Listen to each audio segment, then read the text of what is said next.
my name is Soderqvist. I'll be talking about ransomware. So a lot of you have probably heard about ransomware. There's a lot of coverage in the media about ransomware and how problematic that is. So one of the first ransomwares that were really successful was the CryptoLocker ransomware. Started to see this back in 2013. And what was interesting with this was, first of all, it used bitcoins, which was a means for the bad guys to actually get paid anonymously. And it also used a more sophisticated type of encryption algorithm to encrypt the files on the computer. And since then, we've started to see different types of ransomwares, and it's really increasing quite heavily. And we also see that most of the attacks of ransomware is actually more of a spray and pray types of attacks, where they're basically sending out a bunch of spam messages, fooling users into opening attachments that will then execute the ransomware on the client.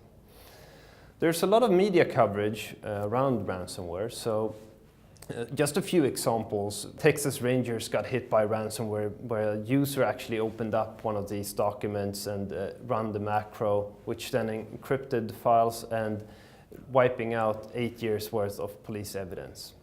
Another interesting story was the hotel in Austria that got hit by ransomware. And when this actually started to come out, it sounded really interesting. It sounded like all the hotel guests were held ransom, but this was really not the case. What actually happened was that receptionist received an email and opened that email, and the same computer was actually used to create the key cards for the guest. But we've also started to see more and more sophisticated methods of infecting clients with ransomware, and exploit techniques are commonly used today to infect clients with ransomware. We've also started to see more and more ransomware hitting other types of devices, like Internet of Things devices. We've seen ransomware hitting Android devices, smart TVs, and things like that. So today it's really easy for the bad guys to create ransomware. You basically need a few tools that are available, and I just have here some few examples. One tool is called the Satan tool that can be used to create your ransomware. And then you need to create a dropper, and of course there's a web page for that as well, so you can easily create a dropper to distribute your ransomware. And then you also need to get paid, and there's even services for that as well. So most of the users, they get infected with attachments in emails or via links in emails.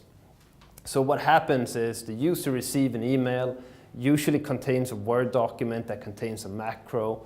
They get fooled into enabling this macro, and we also see that there's a lot of social engineering going into this. We see a huge increase of emails coming out during certain times, like for example during Christmas we see a huge increase of emails looking like they're coming from the local post office to fool the users into clicking on those emails, because usually during Christmas a lot of people are expecting packages. Same during tax times, we see a huge increase of emails looking like it coming from the tax department, and then the user gets fooled into clicking on a link or opening up a document. So about 80% of all infections today of ransomware is coming via email. But what is more interesting is that we've seen a huge increase of infections of ransomware coming in through exploit techniques. Basically, a user just goes to a website. That website might be hacked, or it might contain a banner that has been hacked that will redirect your traffic to an exploit kit. And that exploit kit will try to serve an exploit to your client to infect your client with the ransomware. We do see a huge increase of targeted type of ransomware attack as well. And usually they use some sort of exploit technique or spear phishing attack against the organization to infect the client. How can we fight back against the ransomware attacks? First of all, my first suggestion would be to look over your spam protection, because we still see a lot of customers out there that have not configured their spam protection since 5 or 10 years back. So is it really necessary, for example, that you're able to receive executables or zip files or Word files that contains macro via email? So the second thing that I would suggest for organizations is also to strengthen their web security, ensuring that we do web security scanning, and also SSL scanning on the web traffic. It's also very important to educate the users, to make sure that the users doesn't click on everything that they see, doesn't click on all the links, doesn't open up all the Word documents and enable content and so on. I will do a demonstration of two types of ransomware attacks. The first one will be of a client that gets infected with ransomware and tries to encrypt files on a file share. And the second demo that I will do is a local ransomware attack on the client itself.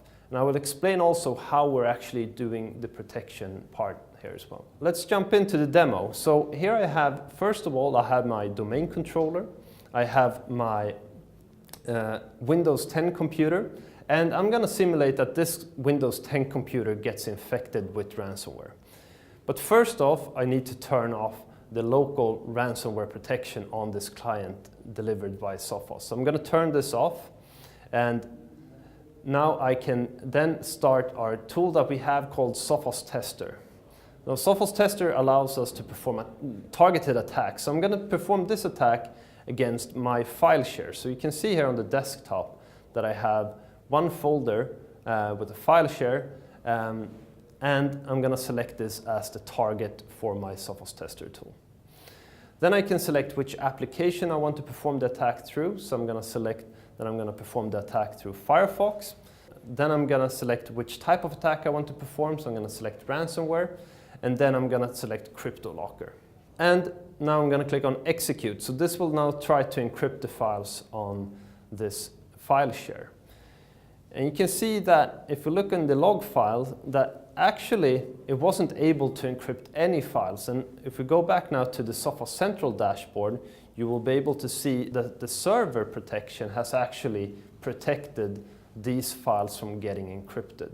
So in this particular case, it wasn't the local endpoint protection that protected against this ransomware attack. It was actually the server protection that prevented the files on the file share from getting encrypted. In my second demonstration, I will perform the same ransomware attack, but I will do it on a local folder instead. So I have here my Windows 7 machine, and you can see here on my desktop I have a documents folder, and I will open up the same Sophos Tester tool.